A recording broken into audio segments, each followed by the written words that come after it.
नाथ, मैं आपको भूलूं नहीं। हे मेरे प्रभु, मैं आपको भूलूं नहीं। हे मेरे स्वामिन, मैं आपको भूलूं नहीं।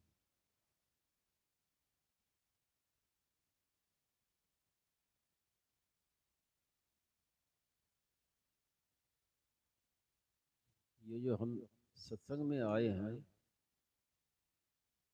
ये समय का सबसे बड़ा से बड़ा सदुपयोग है। सत्संग का मिलना कोई ये मामूली नहीं है। भगवान की अनंत अपार कृपा होती है तब जाकर ये सत्संग मिलता है। जब द्रवे दीन दयालु राघव साधु संगत पाई।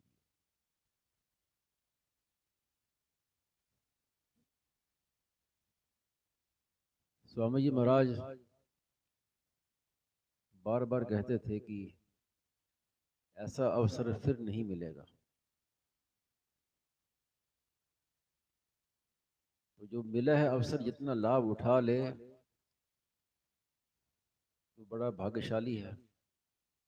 आगे का कुछ पता नहीं है कि फिर अवसर मिले कि ना मिले। अब स्वामी जी महाराज अभी हमारे सामने कहाँ है? अब उनकी वाणी है, उनकी पुस्तकें हैं। ये भी बड़ी कृपा की बात है। जब तक स्वामी जी महाराज की वाणी सुनने को मिल रही है, पुस्तकें मिल रही हैं, तो हमें उनका सत्संग प्राप्त हो रहा है। और इस सत्संग को आप मामूली मत समझिए। इसका क्या असर पड़ता है, कहाँ प्रभाव पड़ता है, ये हम दिखने में आता नहीं है, लेकिन बहुत विलक्षण बड़ा विचित्र प्रभाव है इसका।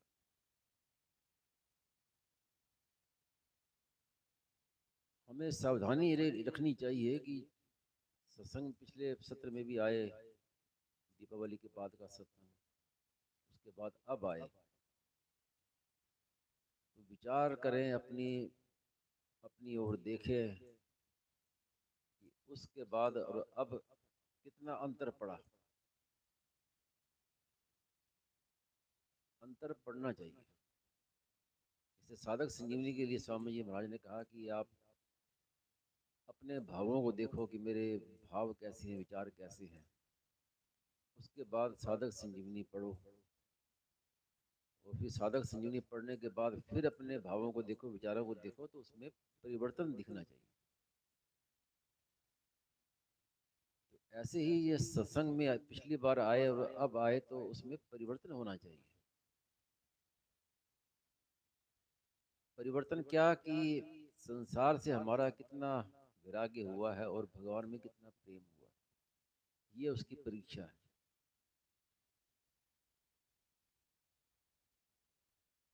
जब कोई व्यक्ति बीमार होता है ना, तो डॉक्टर उसको बताता है कि भाई सुबह इतने बजे, फिर दोपहर को और शाम को ये थर्मामीटर लगा के देख लिया करो कितना बुखार है। थर्मामीटर, उससे पता चलता है कि ज्वर हमारा उतर रहा है कि बढ़ रहा है। साधन का थर्मामीटर क्या है? संसार से विरक्ति। अगर संसार से विरक्ति हो रही है, भगवान में प्रेम अनुरक्ति हो रही है, तो समझिए कि ठीक हो रहा है, ज्वर उतर रहा है, साधन ठीक चल रहा है। नहीं तो फिर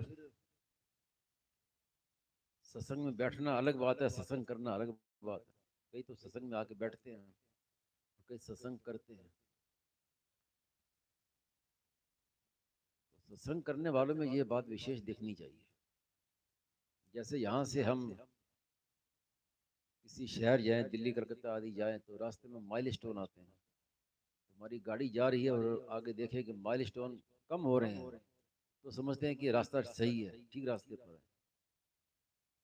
अगर माइल स्टोन बढ़ रहे हों तो फिर गलत रास्ता है।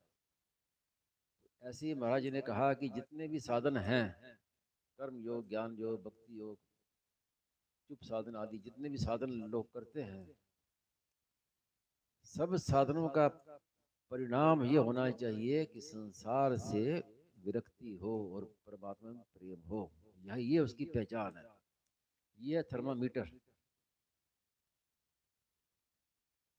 खास बात ये है, क्योंकि जो मिला है और बिछुड़ जाएगा, उसको हम अपना कब तक मानेंगे? अपना मानेंगे तो फिर रोना पड़ेगा, दुख पाना पड़ेगा। भगवान की आवश्यकता क्यों है? इसलिए कि हर व्यक्ति ये चाहता है कि मुझे कोई ऐसा साथी मिले, ऐसा कोई संग मिले जो कभी बिछुड़े नहीं। तो एक भगवान ही ऐसे हैं जो कभी बिछुड़ेंगे नहीं, सदा हमारे साथ रहेंगे। बाकी संसार साथी जितने भी हैं सब एक बिछुड़ने वाले हैं एक दिन। आप कितने ही मोह कर लो, कितने ही उनका ममता कर लो, सब एक दिन छूटने वाला है। अंत ही तो ही तजेंगे पामर, तू न तजे अभीत।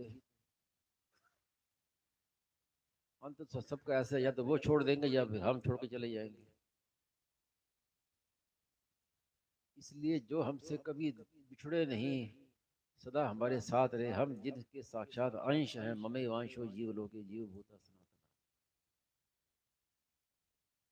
उसको पकड़ना है। वास्तव में उनसे अलग हो सकते नहीं, लेकिन हमारी दृष्टि उस तरफ नहीं है, दृष्टि है संसार में। स्वामी जी महाराज ने एक बार कहा था कि आप परमात्मा के अंश हो साक्षात, चेतन अमल सहज सुख राशि। अभी आप देखो कि आप कहीं भी जाते हो, बैठते हो, तो पहले नीचे देखते हो कि जगह साफ तो है। गंदी जगह पर नहीं बैठते, यहाँ गंदी है, मल लगा हुआ है, यहाँ नहीं बैठेंगे, साफ जगह देखेंगे बैठेंगे। यहाँ भी जाओ, सबका स्वभाव है, बैठने से पहले देखेंगे जगह साफ तो है। तो महाराज जी कहे कि आप साक्षात ईश्वर के अंश हो, और ये मल मूत्र का थैला शरीर, इस पर बैठे हो, कितनी गंदी जगह आके क्यों बैठे हो? बैठना है तो अच्छी जगह बैठो जिसके आप साक्षात अंश हो। शरीर में बैठे हैं, मैं मेरा पर माने हैं, तो ये खास बीमारी है। इसलिए मैं भगवान का हूँ, भगवान मेरे हैं, संसार मेरा नहीं है, मैं संसार का नहीं हूँ। हमारा जो अनादि सदा से संबंध है वो है भगवान के साथ में।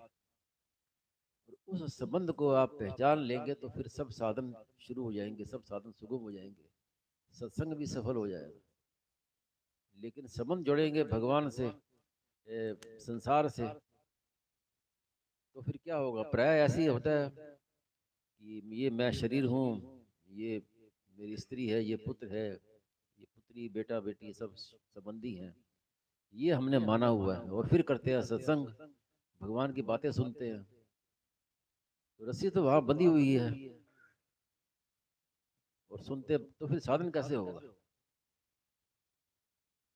हम अपने को संसारी मानेंगे तो संसार का काम बढ़िया होगा, साधन बढ़िया नहीं होगा। लाभ क्यों नहीं दिखता? इसलिए लाभ नहीं दिखता ना कि अपने को तो हमने संसारी मान रखा है कि मैं तो गृहस्थी हूँ, मैं तो, मेरा ये घर मकान है, ये मेरी स्त्री पुत्र आदि, ये मानते हैं, और फिर चर्चा करते हैं भगवान की, तो फिर कैसे होगा? इसलिए मूल बात जो है कि भगवान से अपना संबंध माने, मैं भगवान को, भगवान मेरे हैं, और जो भी हैं ये सब संबंधी ये भी भगवान के हैं, और भगवान के नाते उनकी सेवा करनी। भगवान से संबंध जोड़ना ये है खास बात। किसी ने महाराज जी से कहा कि घर में, घर का काम करते हुए भगवान की प्राप्ति कैसे करें? तो स्वामी जी महाराज ने कहा कि आज से ये निश्चय कर लो कि घर का काम करना ही नहीं है। घर का काम भगवान का काम है, भगवान का दरबार है, भगवान की जन है, भगवान के जनों की सेवा करनी है, पंचामृत। इस प्रकार भगवान से संबंध जोड़ेंगे, तब हमारा ये सत्संग सफल होगा। तो भीतर में संसार का संबंध रखते हुए फिर सत्संग करते हैं, भजन ध्यान करते हैं, नाम जप करते हैं, फिर कहते हैं कि लाभ नहीं हुआ। लाभ कैसे होगा? नौका की रस्सी बंदी हो और फिर रात भर उसको चलाता रहे नौका को, तो नौका वहीं की वहीं रहेगी। कितना परिश्रम कर लो, रात भर खूब मेहनत करो, चलाओ फिर नौका को, फिर वहीं के वहीं। तो इसलिए जो रस्सी है ना बंधी हुई संसार का संबंध, इसकी जगह भगवान के साथ संबंध जोड़ना कि मैं भगवान, मेरे तो गिरधर गोपाल दूसरों ना कोई। सब सत्संग की सार बात यही है, शुरू से यही बात रही, आगे भी यही बात रहेगी। मेरे तो गिरधर गोपाल दूसरों ना कोई। चाहे संसार से संबंध तोड़ लो, चाहे भगवान से संबंध जोड़ लो, दोनों में कोई एक काम तो करना ही पड़ेगा, तभी हमारा सत्संग सफल होगा। ये तो सुनते रहेंगे, सुनाते रहेंगे, लाभ भी होगा, ये बात तो है नहीं कि निरर्थक जाएगा सत्संग किया वो निरर्थक नहीं जाता। लेकिन जो इस जन्म की में लाभ होना चाहिए, तत्काल लाभ होना चाहिए, वो लाभ नहीं होगा। स्वामी जी महाराज कहते थे कि जो सत्संग में आ गए वो कल्याण की लाइन में लग गए। अब लाइन में लगे हैं तो हर आदमी ये चाहता है कि मेरा नंबर जल्दी आए, कल्याण हो तो इसी जन्म में हो, अगले जन्म लेने ही नहीं पड़े। तो अपने तो ये बात पकड़नी है कि हमें तो इसी जन्म में प्राप्ति करनी, दोबारा जन्म लेना ही नहीं है। तो भगवान से संबंध जोड़ना और संसार से संबंध तोड़ना, सभी साधनों का यही स्वामी जी महाराज ने ये मैंने पहले बताया, वो फिर दोबारा कहता हूँ कि कोई भी साधन करे तो सब साधकों का ये पहचान ये है कि संसार से विरक्ति हो रही है और भगवान में प्रेम बढ़ रहा है, तो साधन हो रहा है हमारा सही। और क्या बताए, सब महाराज ने, स्वामी महाराज ने बताई है। हर समय नाम जप करते रहो, चिंतन करते रहो, काम भी करना तो वो भी भगवान का ही काम समझ के करे, भगवान से बस जुड़े रहे हर समय, अपना संबंध भी भगवान से माने, सेवा करना, भगवान को याद करना। तो नारायण नारायण।